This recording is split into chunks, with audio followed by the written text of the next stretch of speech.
Hey, everybody, Dr. Meri Crouley for Now is the Time. I'm here in the state of California. Lewis Herms is my guest today.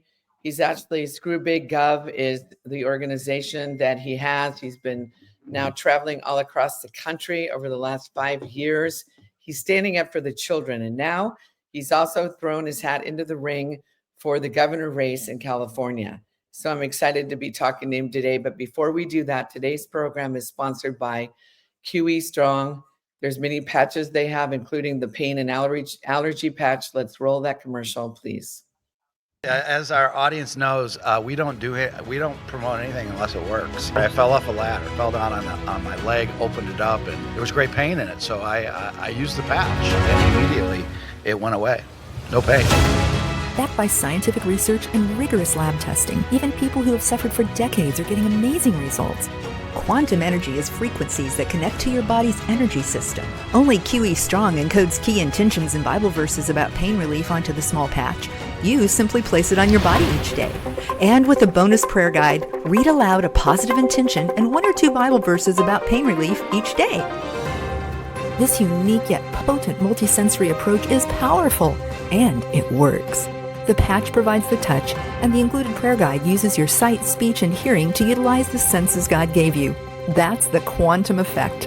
Are you ready to experience the quantum effect? Go to QEpain.com/Meri. Yeah, go to QEpain.com/Meri, right in the middle of America. And they really work. A lot of people have used these patches. They have a lot of patches for anxiety, for sleeplessness, for pain, for allergies. They even have a keto patch if you want to lose weight. So go to QEpain.com or the link below and put in my promo code Meri, M-E-R-I, and you'll get a great discount. So anyway, Lewis, good to have you on. In fact, last night, Lewis was on my Hollywood call that we have every Wednesday. And, I still do, but between the Whiskey A Go-Go and the Roxy nightclub in West Hollywood, a place in West Hollywood that most of the most famous bands have gotten their starts or played at. And then when the pandemic started, we had a prayer meeting there. We started doing these Wednesday night calls with people sharing their stories because the Bible says they overcome by the blood of the Lamb and the word of their testimony. And so Lewis was on last night. It was an incredible night. And so Lewis, this whole thing, we talked last night a little bit. We'll get started on this about Hollywood. And, they've owned the narrative. In fact, they have to tell you in what they're doing. And so that's why oftentimes they put it in their movies. What do you know about? I know there's some things about the tunnels we'll briefly touch upon. But what do you know about why they have to tell us what they're doing? And what about them putting it in the movies and music? Yeah, it's a fascinating question. In fact, I was just talking to my friend from Ireland, Mark Atwood, this morning, and I mentioned, because I have fun about this, is about the Druids in Hollywood. Because if we want to know the way they tell on themselves, the origin of Hollywood was telling on themselves. Because there's a wood that the Druids used for their wands and spell casting in Ireland, and that wood is called Hollywood. That's literally, so their intention when they created the name was spell casting. And then so they've created programs for us to watch, right? They have casting calls. I mean, it just goes very, very deep. So they are, when you know what to look for, it's so blatant. And I believe it's part of their contract with Satan is their karmic. It's their karmic contract. And in order to relieve themselves of the karma, they can do anything to you as long as they're telling you that they're doing it to you. They're very manipulative when they do it, so we don't always figure it out. But that's exactly right. So Hollywood was literally formed on the principles that you're talking about. I'm sure it's a God thing. I literally was having this conversation with Mark about Hollywood and the Druids in Ireland with my wife about a couple hours ago. So that's interesting. Well, I felt the Lord give me that question to ask you initially. Well, and then you look at some of the movies, like in particular, just one that popped into my head is The Hunger Games. They actually do, and I know this might be hard for you to imagine people watching, but they actually do hunt children. And so that movie, The Hunger Games, is actually taken from something they do. What do you know about the Hunger Games and some of the things that they do and their rituals? In particular, it's more, I think, over in Europe, like in the Black Forest and places like that. Yeah, it's in the UK. It's in the Netherlands, actually. The king and queen of Denmark. I don't know about the current king and queen, but the previous ones were this was a well-known thing. It was almost public knowledge as a myth, but it was not, obviously not a myth. So they've done it there. They've had these forests that back up to the grounds of castles, and this is how sick they are, is they can literally walk out the back door of their castles, or on horseback, go quarter mile, half a mile, and then they can start their hunting games, I call them, which are true. And I've even read, and I don't know this to be true or not, that there was rewards for those that could survive, but then you have to become part of their clan or some crazy stuff like that. It's so warped and demented.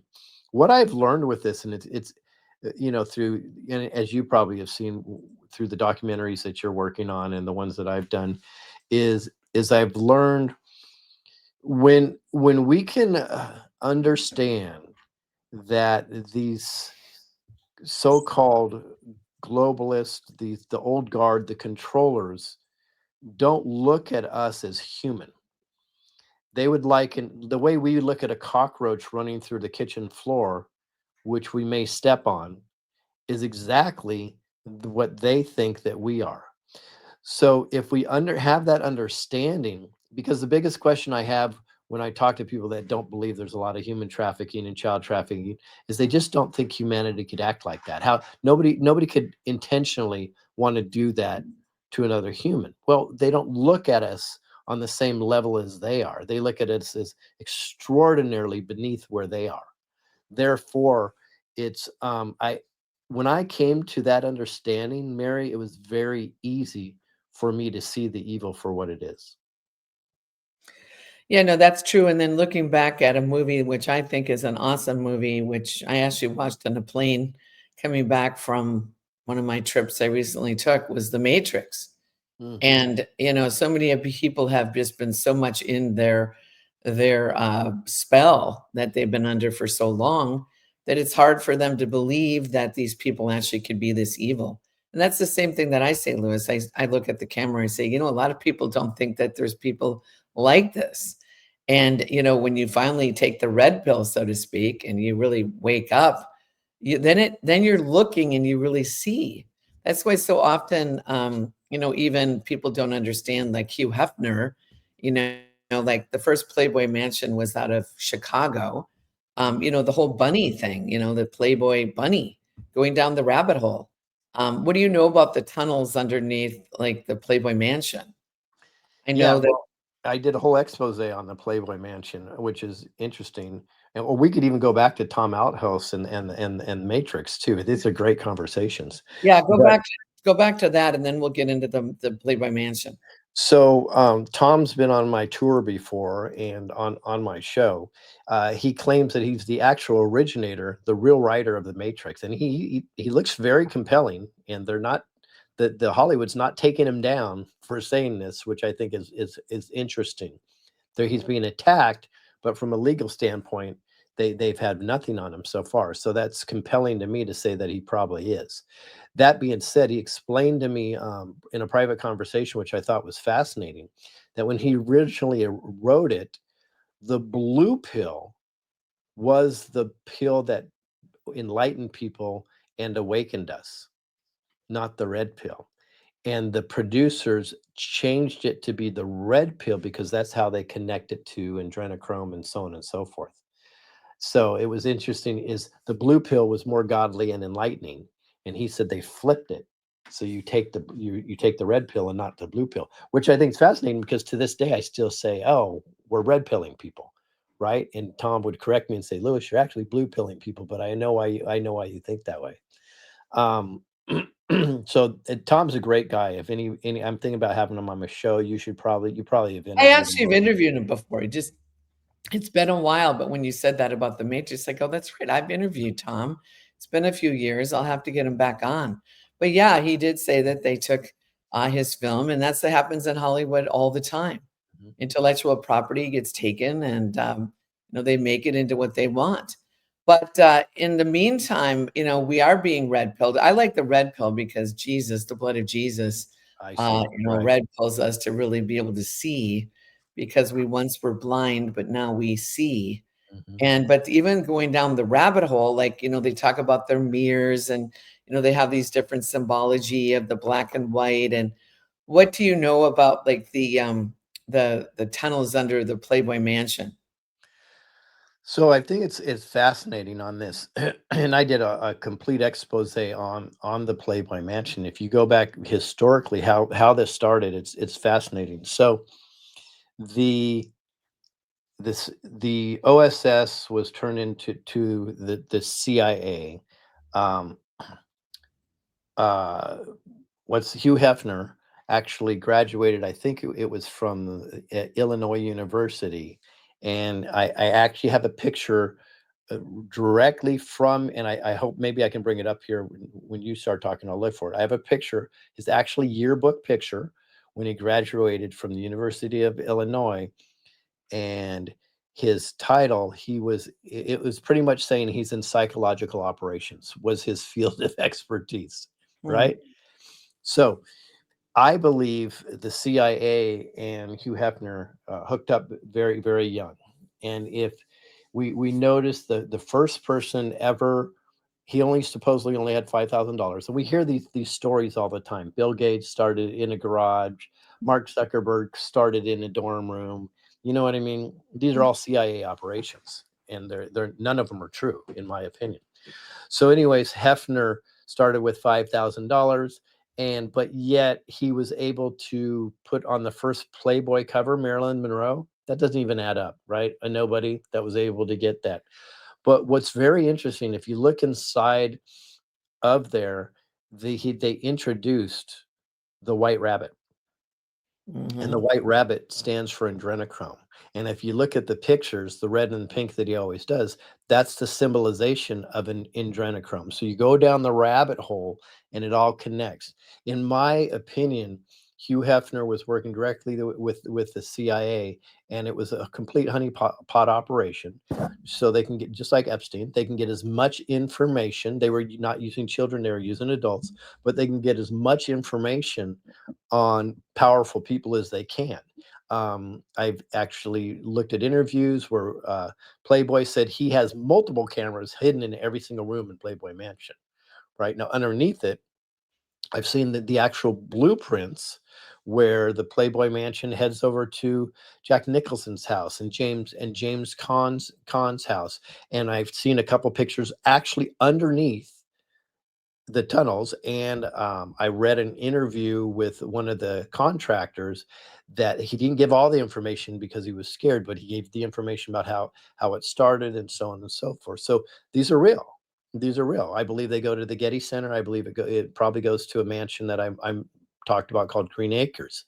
So these are real. I also found a picture that I'm surprised nobody else found, and it was a secret camera, or the secret opening on top of what they call the grotto, where they can peek in with a camera. And I actually have that picture also. So there's a lot of nefarious stuff going on there for sure.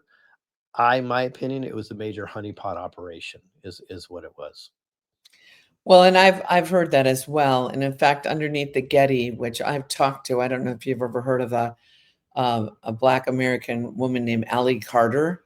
Yes. But I've actually spoken to her on the phone, and she was actually leaving LA, or leaving, the area, fleeing California, and with her mother, a kind of a woman who pretty much became her mother, was protecting her.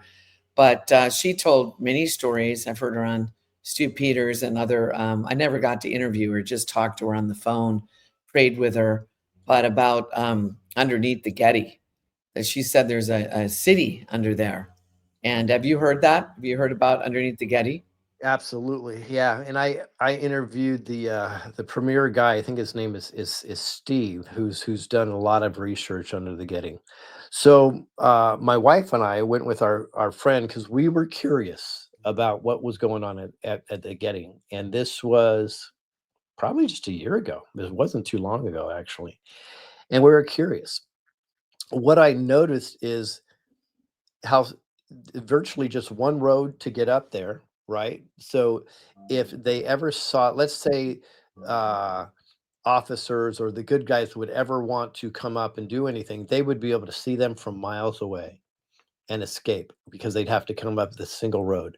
I thought that was interesting, knowing what we know about the Getty today. But here's what's fascinating. It's a huge complex, right? And the architecture, it's very, very, very expensive. And they have curators all over the place and they have tons of employees. And I'm going to be honest, what we saw was probably some of the worst art that we've ever seen in our life. It was cheap. None of the artists were well known. The one artist that they claim was well known was from Denmark, who was their featured artist. And I researched him, and you really didn't know anything about him. And then they had this whole room I call a ritual room, which had magic books all around the room, and that was supposed to be one of their features there. So my point is that facility would be so expensive to maintain. If you go into any other museum, if you go into the Norton Simon Museum, or you even go into museums in LA or New York or any other place, you see some phenomenal, very expensive art pieces. Nothing like that existed at the Getty, which tells me it was an absolute complete front for something else. So I always take circumstantial evidence and add it up. So if you have that, it's like that doesn't make any sense. And then you have the road that comes up here that's very hard to get in and out. And then you add on top of it that all the investigation that Steve did, and then you add on top of it what Ali said. To me, it's very clear that it's a front for something nefarious. And by the way, and it didn't feel right when we were there. And we go a lot off about how our feelings when we get to certain places, and it seemed more demonic than anything. Well, I mean, look at the history. I know Ali Carter brought up that, she saw many celebrities under there. I think she had been with Biden and Obama. I don't know. She brought up a lot of different names. But, these underground places, these tunnels, they're almost like little cities underneath under the ground. But if you look at the history, and I haven't done a deep dive into it, but who the Gettys were, I know when I interviewed Liz Crokin back in 2017, I went to Thailand and I brought a videographer and I did a number of things, what was happening in Bangkok and Pattaya. There's a 3-mile long walking street that literally they have nightclubs and these girls are standing outside in sometimes sailor outfits. They're all in the same uniform, so to speak. There was devil outfits. And basically it's the #1 sex tourist destination in the world. People from America and Europe and Australia and just whatever, they go to Thailand. It's not legal. Trafficking is not legal, but they kind of turn their eye. I actually brought a videographer and we had these glasses, Lewis. They looked like just normal, like reading glasses, but you could click the little side button and it would film. So we got some great footage. And when I came back, I heard God speak to me and he said, I don't want you to do this about overseas, even though I wanted you to see it. I want to show what's happening in America. And so that's when I started interviewing people. Liz Crokin started telling me she dated a guy that was really connected with the Getty family. And then she ended up getting sick. I don't want to get into all the details of that, but she said she had to kind of take a sabbatical and she started just writing blogs for different, she started writing about sex trafficking and they would go viral and then they'd fire her. And she goes, well, why am I being fired for something that should be promoted for? And so then when she went down the rabbit hole, I mean, when I started looking at what she was talking about, I had never heard of MK Ultra. I'd never heard of this stuff. And I've been like interviewing people now for about 10 years or more. And I was like, wow, it was like I got majorly red pilled interviewing Liz Crokin. And, I never heard about like the Pizzagate and the Podesta emails and all these stuff that started coming out in 2016. But the whole Hollywood, and remember Obama came out to Hollywood, I think like 22 times doing fundraisers out here. So Hollywood is a major place that I believe that the pedophile ring is coming down. It's really coming down. It's why California is a very important area. What do you know about the Gettys themselves? I haven't studied them. I wish I could tell you more. I think it's fascinating. Now you've intrigued me to do so. Well, the thing is, and there's something we're going to be coming up. Lewis and I, we're going to be doing some events. I know you did the True Tour, right? You've done a few tours. Yeah, well, I started with the Truth Tour, and then we did a boot camp that, helping people in their local areas. And then we did the Unity Tour, all under the same veil, though. They're all the Truth Tours.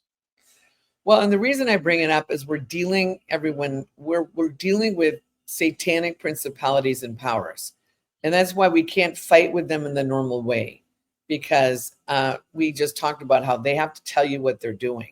And they often do it through their movies, their music. And you see people like out of the nowhere, like the Kardashians. Like I would look at, you get on like Yahoo, and I'd always see, like, this was a few years ago, there was always an article about Kardashians.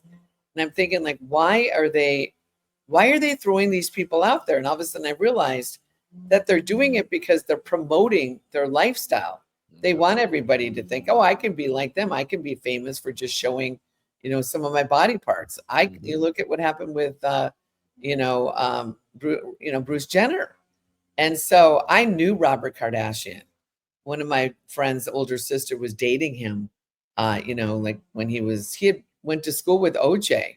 So all of this different things that have gone on for a long time. But what we're doing now with some of the events that I'm doing is going into these different areas and literally opening the heavens, not like trying to take down principalities, but we just say Psalm 24, lift up your heads, O you gates, be lifted up, your everlasting doors, let the King of glory come in. So I'm going to be doing my 8th Open the Heavens in Vegas that I want you to be a part of, Lewis. But the 7th one, and I want to just bring this up quickly so people watching can maybe mark their calendars, and then we'll get into some of this stuff in the governor race. Let's put up that flyer really quickly. It's the 7th Open the Heavens in San Francisco on 11/1. It isn't a showdown in San Francisco. And 11/1 is All Saints Day, but of course, the day before is October 31st. And everyone always thinks, oh, that's Halloween. Well, really what October 31st is in 1517 on October 31st, Martin Luther attacked the 95 theses of the door in the chapel of Wittenberg, Germany, and the Reformation started. And so, you guys, it's going to be on 11/1. And interestingly enough, we're going to be doing this at the Scottish Rites Masonic Lodge in the belly of the beast. But listen, we were told to do it there. I know a lot of things about the lodge, but let me tell you, there's been a church that meets there for 7 years called the Father's House. And so I'm just letting you know, everyone, from 10 to 8, it's going to be free. But if you want a VIP ticket, we're going to have a lunch. We're going to have VIP parking. We're going to have meet and greet with the speakers. And we've got Cheyenne and Lou Engle and Pastor Dave Bryan of, Yuba City Church of Glad Tidings. And we've got a number of people that are going to be there. So you can go to my website, click on the link below, and you can find out more about that. But you can take that off the screen now. But Lewis, anyway, yeah, sorry, there's a gardener outside. It's very annoying. I can hear that. We can't hear it. That's the good news. You can't hear it? Cannot. Okay. Well, that's good to know.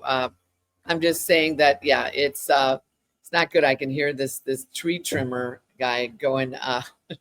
But anyway, so Lewis, we've been seeing these battles, and then we'll get off the trafficking topic. But I think it's important because so many people just kind of think, well, I just kind of don't want to know about that. It's too hard to think about. But why would you say, no, this is one of the number one platforms that you are standing on with your governor race? I know there's 17 different points that you have, but one of the number ones is about child sex trafficking. Why would you say that, Lewis? The number one for sure. Yeah, and so, well, we have to realize one thing, and this is the manipulation is so deep. If you take the economy, largest economy in a single sector industry inside of California, it's the tech industry. But when you look at profit, the human trafficking industry in California has a higher profit margin and more profitable cash than the tech industry, which makes it the number one most profitable industry. It's really in the United States, but let's just take California, for example. Yet, I've yet to hear any of the candidates make this the pinnacle of their platform. And I don't, that's why I was drawn into the race. God said, this is what you have to do. This is what you have to expose. Um, and to me, and sometimes I'm very simple. I have to be honest, Mary. And I just say to myself, I just don't get it. I don't understand why it wouldn't be the number one most important issue. Therefore, I'm here, and we're going to expose it and come up with solutions for it, hold people accountable in regards to it, and we have to save the children, because I don't see how you can save the planet without making the children number one. And I don't know if we're going to win this battle in my lifetime, but if I can be a conduit to help us win it within the next couple generations, well, then that was a big deal. But our children cannot be suffering anymore. This is a huge passion of my wife's, right? She was wholly against me running for governor.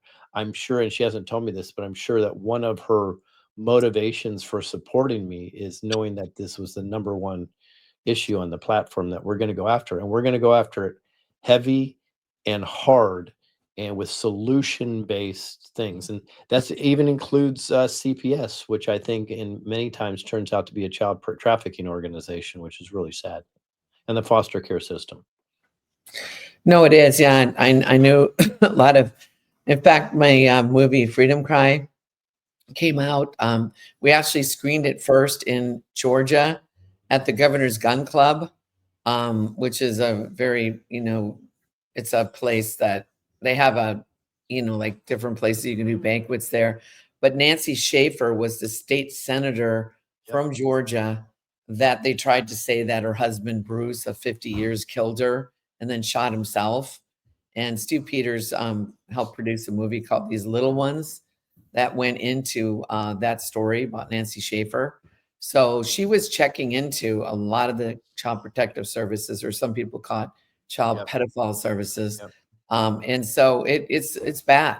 In fact, they're not a federal agency. If they try to come to your door, I have different people I know that work in, to fight against it. And they said, don't let them in. Don't let them into your house, because they do not have the right. Once you get into their system, there is some good people that work in those agencies, just like there's some good people in foster care. But it's really like when Bill Clinton put in the Adoption and Safe Families Act, and Hillary, like, we need a village, all this stuff. We could talk for hours about that kind of thing. But going back to this whole thing in California in particular, you even remember, who Isaac Cappy was? Absolutely. Yeah, explain a little bit about Isaac Cappy. I mean, he was kind of he's an actor, of course. He was in the home of one of his friends. He's the guy that played Dr. Evil's son. Who was that guy? Yeah, and I think Isaac Cappy, the friend that you're talking about, I believe it was Seth Rich. If it was Not Seth, Seth Rich. It was no, Seth Green was yes, it? yes, Seth Green. He was Right. the actor that played in Dr. Evil, like in he played the son of Yeah, he's Dr. a little redheaded guy. Anyways, Yes. so what happened is, which by the way, we've heard these stories so many times. This is the first time that we heard somebody from Hollywood specifically say it. And the story is, hey, I know you're making X amount of dollars right now. On average, you make about $250,000 a year.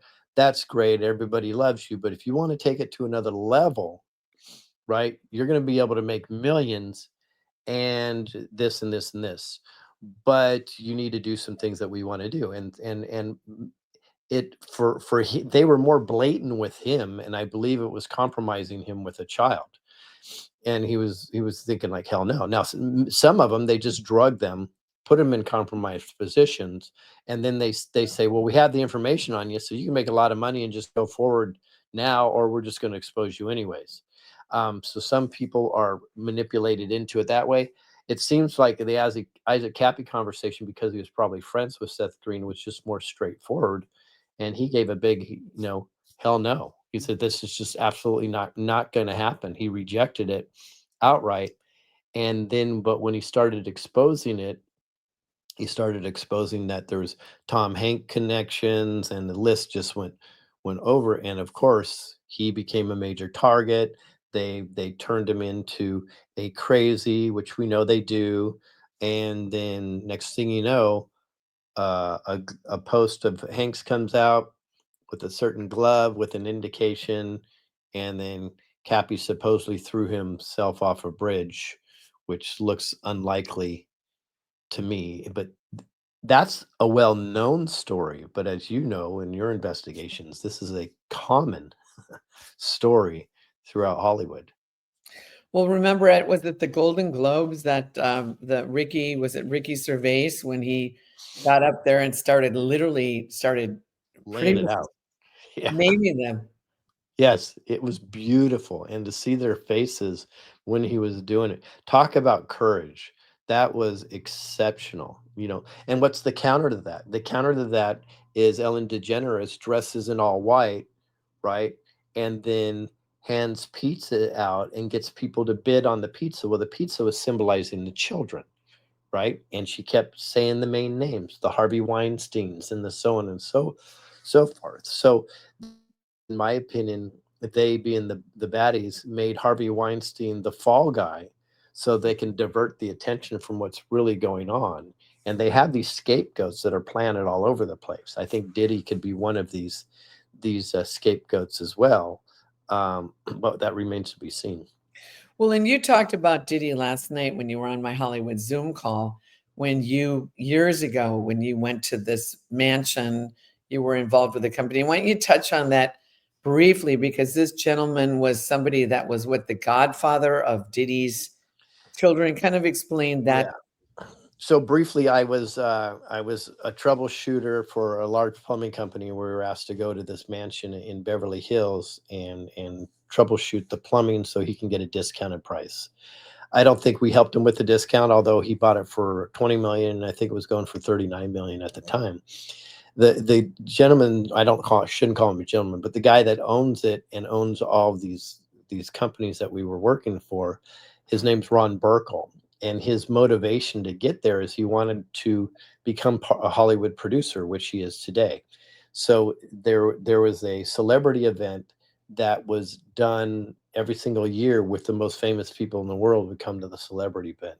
Bill Clinton, all the actors, so on and so forth. So it turns out that it seems like Bill Clinton trafficked children with Burkle, in my opinion. I have to say that, in my opinion, through this mansion, at least in 93, from the evidence that I've delivered and the conversations I've had with witnesses. There's tunnels underneath that I've been in. Now, at the time, I didn't think the tunnels were any big deal. I thought these are eccentric people. They build things. But at the end of this tunnel there's a huge door that I couldn't get through. God knows where that goes. It had a combination lock on it, steel door. But the owner of this mansion, and this was kind of ties it all together, he's a multi-billionaire. He is the godfather of P. Diddy's children. And he also gave Diddy $100 million for a company a clothing company, and he didn't buy it. That was an investment in a clothing company that probably wasn't even worth $1 million. This is the way they funnel money. So I think P. Diddy was probably a conduit to bring people in, get them to do bad things, and film them so they're compromised by this controlling. Same thing I believe Hugh Hefner did. Same thing I believe Epstein did. And I believe this is probably what was going on with Diddy himself. Well, what's coming to my mind right now, because it's coming to my mind because Holy Spirit starts putting these images in my mind, and I just kind of know that we're supposed to go down that rabbit hole, so to speak. Mhm. Michael Jackson, Whitney Houston, some of these ones that literally, actually, after they died, interestingly enough, I saw Whitney Houston. Here she drowns or whatever in a bathtub, and then the same thing happens to her daughter. Your daughter, right. And you know what I mean? It was in the Beverly Hills Hotel. I remember, no, the Beverly Hilton. And I remember I think I was in Coeur d'Alene, Idaho, at the Coeur d'Alene Resort. And I was in the same room number as she was in. And I remember knowing that there was something really fishy about it. Now, Whitney really went down a bad rabbit hole, if you remember. Her mother was CC, a gospel singer. She was, I yeah. believe Whitney knew the Lord, and people get sucked into this rabbit hole. They come to Hollywood, they get fame, they get fortune. Clive Davis, I think, was the of course, the one record producer, Arista, I think. But after she died, Lewis, I saw her in the spirit. I saw her in heaven singing. The Lord told me she was singing the song of the redeemed in heaven. And the same thing with Michael Jackson. After he died, I actually wrote a blog called Michael Jackson and the Lost Boys, because I believe they really tried to frame him. I mean, he wasn't interesting. He was a little strange, but some of his songs like Man in the Mirror and things like that, he was at a young age molested. And I don't know. What do you know about those two, Whitney or Michael Jackson? Do you have any data on that? Well, the Whitney killings are very similar to the red tie killings, the ritualistic, in my opinion. And I say with the Whitney because I mean her and her daughter, right? I believe those are ritualistic killings. These are payoffs to in their mind, and I gotta say in their mind, to their satanic realm and their god and so on and so forth.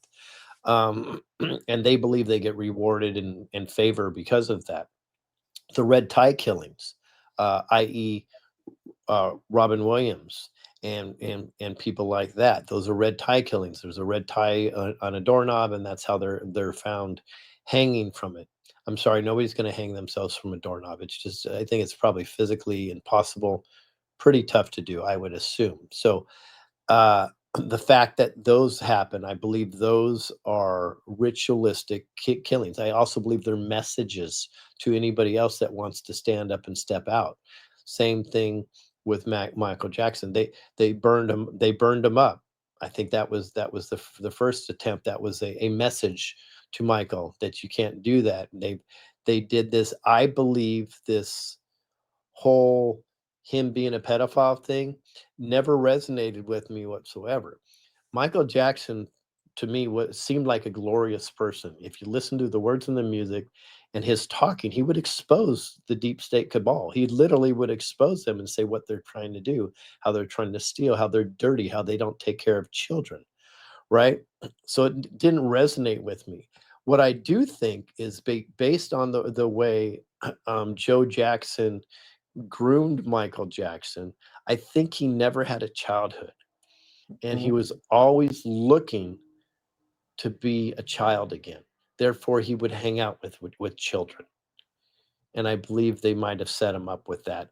There's already been stories that the person that accused him has tried to recant, but he's been prevented from recanting this information, Michael. So I don't feel like that. It doesn't resonate with me, Michael. I'm going to throw a bombshell right now because it just hit me. You know, Michael owned Neverland Ranch. Do you Mhm. know who owns Neverland Ranch today?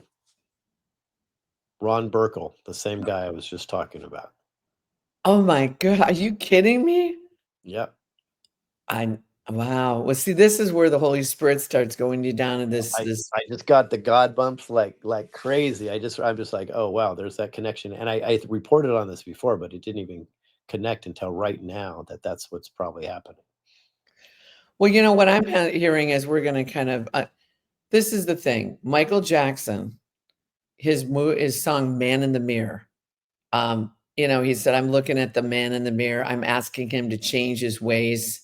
And if you want to make the world a better place, take a look at yourself and make that change." Make that He's change. really the man that, even though there's women that traffic children, For the most part, it's the man that goes and purchases the children. Oh yeah, yeah. It's And mainly men. There are women involved, but it's highly a male industry for sure. And I call it an industry because that's what it is. well, so in what I'm saying, you're one man that has stepped up to the table to make a change. Now, you're not perfect. Nope. We all have done. I call it stuff. But one thing that God told me, I've done like a lot of these different events. One was on literally the top of the five. It was a boutique hotel called the L'Hermitage, Beverly Hills L'Hermitage Hotel. It was October 12th in 2018. And I did this event called the Freedom Ball. And I was raising money for my film Freedom Cry, which I was, getting ready producing it. And we were on top of that roof, and Alveda King was going to come. And it was 50 years, Lewis, since her uncle had been, assassinated in April 4th, 1968 in Memphis, Tennessee. So she was going to come. She had a book called The Keys of King and everything, but then her mother got sick, couldn't come. But on that rooftop, Lewis, God told me that you have to say at one point, you're a king of the world to God. Now, this particular, hotel overlooked the whole LA skyline, the Hollywood sign. It was in the heart of the Beverly Hills Financial District. And that night we set up, there was 200 people, a red carpet, step and repeat. Everything was going well. I had a 7-piece band, and I opened it with my co-host. He was in a tux, I was in a gown. And within 5 minutes, Lewis, there was a full-on lightning and thunderstorm. We were just under a little tent, no flaps on the side. And people were watching like this showdown in the sky. It was supernatural. Like they were seeing transformers being blown up. Like, and they were like just going like, and I had the microphone and I go like, I got to tell God he's king of the world right now. And I go, you're king of the world. And I mean, I just started prophesying to the heavenlies. And I mean, literally there was a showdown in Hollywood that night. I believe this is going to happen in San Francisco. Now, this was in 2018. And I mean, I'm not going to go into that whole story. I just want to let you know that God is setting up these, like kind of like the prophets of Baal with what Elijah did when God said, go up to Mount Carmel, which was a high place, and take it back. So we're going to these high places. But the main thing that God is saying to the men, and I want you to talk about, that's why I'm setting it up. He said, tell the men they're not a pimp, a pirate, or a pawn, but a prince and a king. And women, you're holy, not hoes. I mean, literally, God told me that. And so I believe that, even your number one, one of your number one platforms is against, this child trafficking. I want you right now to speak to the men right now, because we're not trying to shame you, men. We're not trying to make you feel like you're horrible, but what we're saying is you're better than this. This is not who you are. You're meant to be a father. You're meant to be a protector, not a predator. And so, what would you say to those men that are watching that maybe have a porn issue? Because it's the pornography is what fuels the trafficking. Yeah, I think it's an everything issue, honestly. And yes, that does fuel the trafficking for sure. Here's where I see. I would tell men for if you can just hear this message for a second, take your soy milk and put it to the side for a second, because what I've been so happy to see and so disappointed through this last few years of what we call the awakening is that women have stepped up to the highest level to fight the battle for we the people. And the men have cowered in the shadows, which has been very disappointing for me being a man. And it's hurt my soul, right? I've almost found myself sometimes begging on my programs for men, please just step up. And then I think about the construct of how we got here. The intention, the the the corruptors, the parasites that run everything, they have been emasculating men for several decades now, right? Um, I think their biggest push started in the 70s through Freud and the CIA involvement in the hippie movement and so on and so forth. And it got progressively worse. And then with the poisons that they put in our food and soy and the estrogen, and then shaming men for being a man and so on and so forth. I mean, I've literally been shamed for opening the door for a woman before, where that used to be a fantastic thing, right? so so I understand how we got here. So I would like guys just to understand how we got here. It's okay, whatever's going on now, but this is the time to step up. This is the time to rise. This is the time to be a leader. And this is the time to be willing to step into the fire, knowing that you have God's protection to save the children, because I believe they can redeem themselves within weeks of everything that's been going on in the past. I am the farthest thing from perfect. I am so flawed, nobody can even imagine, right? But I understand that, and therefore I'm just willing to listen to the word of God, and when he says go in a certain direction, I just go in a certain direction, right? And I would ask people to, if you want to be in prayer on your knees, whatever works for you, just pray to God, men, and say, just give me the strength to be a leader and be the man that I should, as the protector. And that's how we were created. Well, Lewis, you're running for governor in California, and you've got other platforms. You've got other things that you want to fight for. Mhm. I know there's a lot of people that are watching this that don't live in California, but as the old saying goes, as goes California, goes the nation. Mhm. And we were talking about this last night. A lot of people curse California. A lot of people say, "Oh, you should just leave there." But most of the greatest moves of God started in California, which I'm believing in every state. Every state is great. I'm from Minnesota. I used to live in Dallas and Texas, but every state has greatness in it. And we're the United States, Mhm. not the divided states. And so we need to cheer each other on, not just say, well, California, like let them drop into the sea. What other things that are you standing up for in California? Yeah, no, I'm glad you said the word united, because it's so important. We've been put in this construct of division on purpose, because when we can be divided, we can be conquered. So that's why I reject the red versus blue, conservative versus liberal, D versus R narrative that's constantly out there. Because what we're really saying is Republicans are saying there are no good Democrats, and Democrats are saying there are no good Republicans. And that's BS.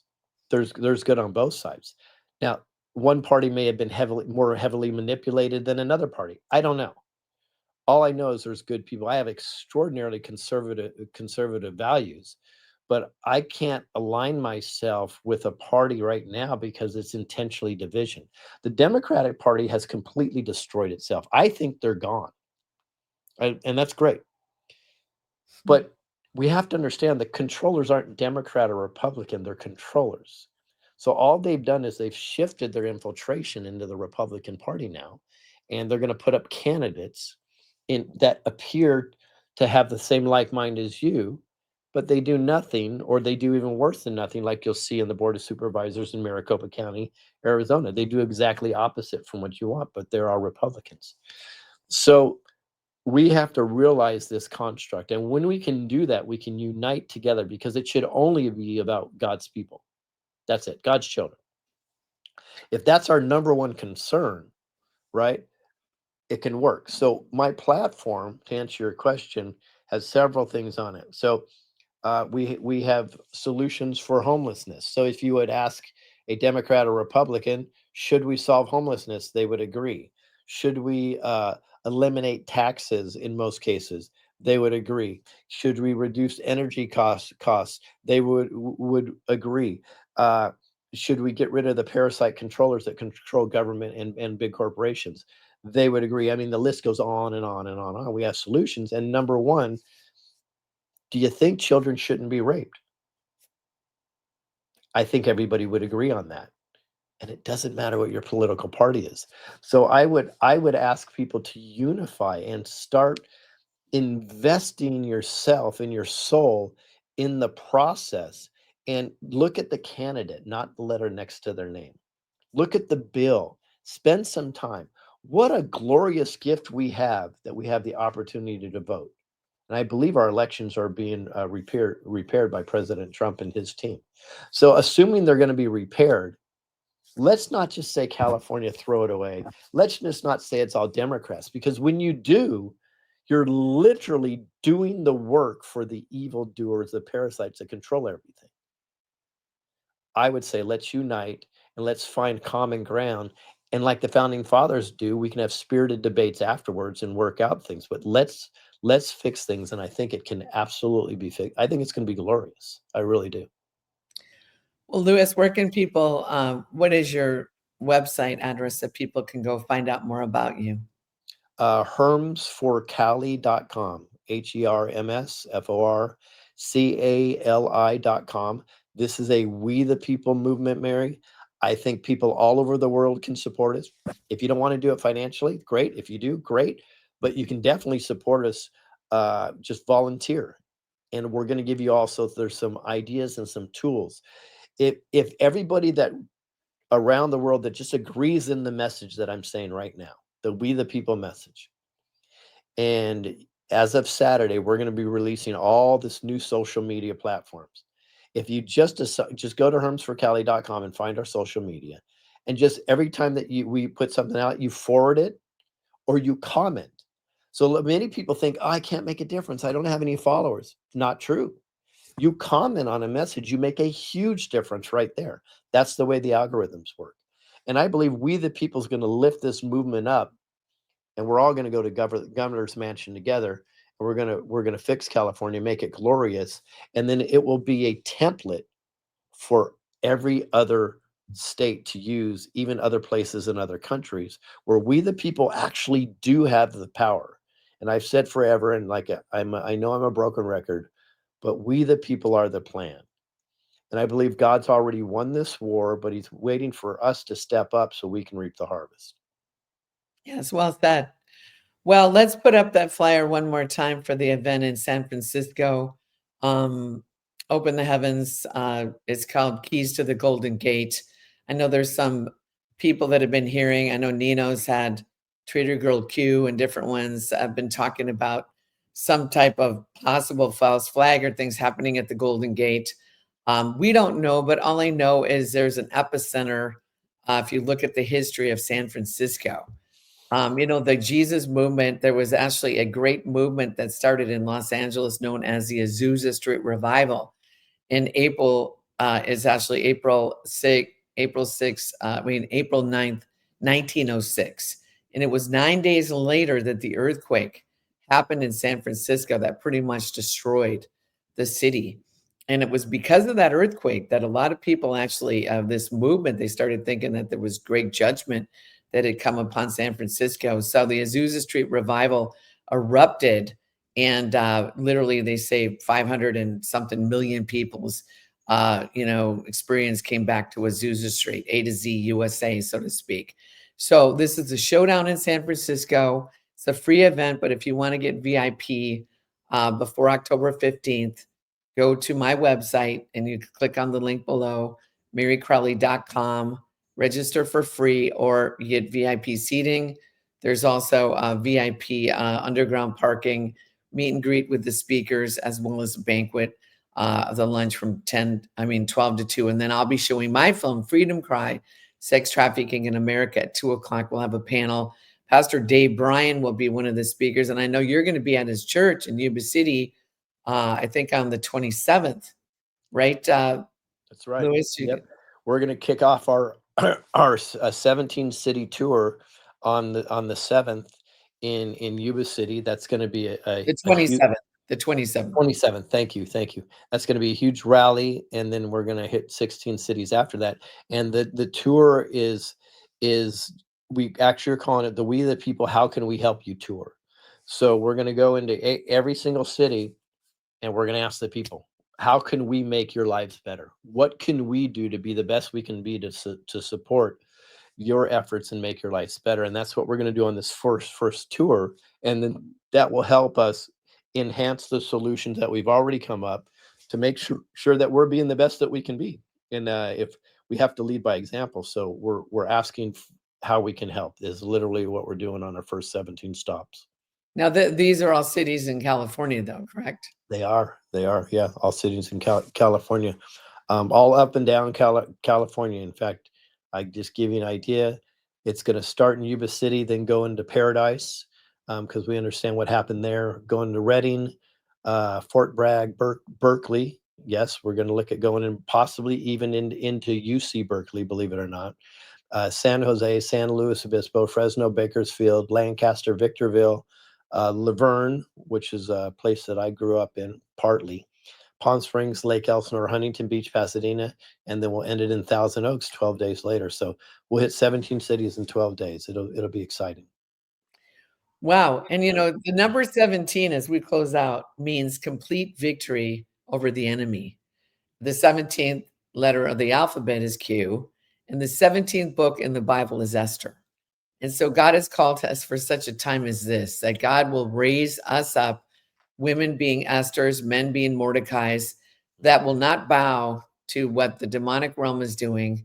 And even as Esther was told by Mordecai, like, listen, you have to go and approach the king and tell him what's happening. This wicked ruler Haman, who Xerxes, the king had literally appointed, and he hated the Jews. He hated that Mordecai, the uncle of Esther, would not bow when he walked into the gates. And see, we're not going to bow right now to what the demonic realm is doing. And the enemy, or the Satan, hates it. So he's tried to come after, the people. But remember, it says in the word of God, the kingdoms of this world will now become the kingdoms of our Lord and Savior, Jesus Christ. And when Mordecai said, you have to go approach him, she said, well, I have not been, called into the king's quarters for a month. And he says, if you don't speak, I will raise up another voice. But who knows if you have not been called to your royal position for such a time as this. So I feel an unction on this, that we have been given a position for this time, that we have to speak up. And just like he told me on May 2nd, 2020, we won't shut up until you open the heavens. We are at a significant season that we have to move. We have to raise our voices, and we have to take action. And one of those is also voting. I think the statistics of the Christian, what is it, like less than 25%? Do you know what it is about the Christian voter, Lewis? Yeah, I don't know the statistics. I know it's extraordinarily low, and it's obscenely low in the primaries. And that's another manipulation, by the way. The deep state focuses all their energies on the primaries. They don't focus any energy on the general election, because if they get their deep state rhino in and their Democrat in, they're partying while the whole general election fraud actors going against each other the whole time. So I would implore people, and I had this same talk with Dr. Frank, and he completely agrees with me that we should be putting all of our energies into the primary, because that's where they really steal the elections. Yes. Well, listen, Lewis, I'm so glad that you are stepping up to the plate, that you're running. I thank you that you're a voice for the children, a voice for the men, of saying, men, like, we've got to take action. And that's what men, you're called to do, protect. And we honor men. We're not the Me Too movement, which, Me Too, look at, I've been abused and all that. I've talked to men that says, I don't know if I'm supposed to open a door, what I'm supposed to do. They're confused. Yep. Men, we want you to open doors. Men, we want you to treat women like women. Men, we want you to be men again. And so we love men. I love men. I think you're great. So we're not there to shame you or blame you or any of that stuff. But let me tell you, it's your time. It's your season. So thanks for watching. Now is the time. Please go to Lewis for Cali. That's what it is. What is it? Herms for Cali. Hermsforcali.com. And you can also, the links will be below. You can also go to MeriCrouley.com, register for Open the Heavens in San Francisco on 11/1. That's All Saints Day. And we hope to see you in San Francisco on 11/1. I'll also be at that church in Yuba City. I'm going to try to go to that first event, Lewis, on the 27th, Church of Glad Tidings in Yuba City, because I'm speaking the next morning on the 28th there. So let's go out and support each other and really help each other. And let's go take this mountain for the kingdom. So thanks for watching. Please share this with as many people as you can. Please make comments, because as Lewis said, it does help the algorithms because they've so tried to shadow ban us and take us down. Will you speak up for the children and against trafficking? I mean, for whatever reason, because it's the deep state's fuel, for how they make most of their money. That's why we've been really shadow banned. But you know what? If you guys share this with 5 people, I need sure that you guys share it with 5 people, we can make it go viral. So thanks for watching. Thank you for coming on, Lewis. The best is yet to come. We'll see you soon. Now with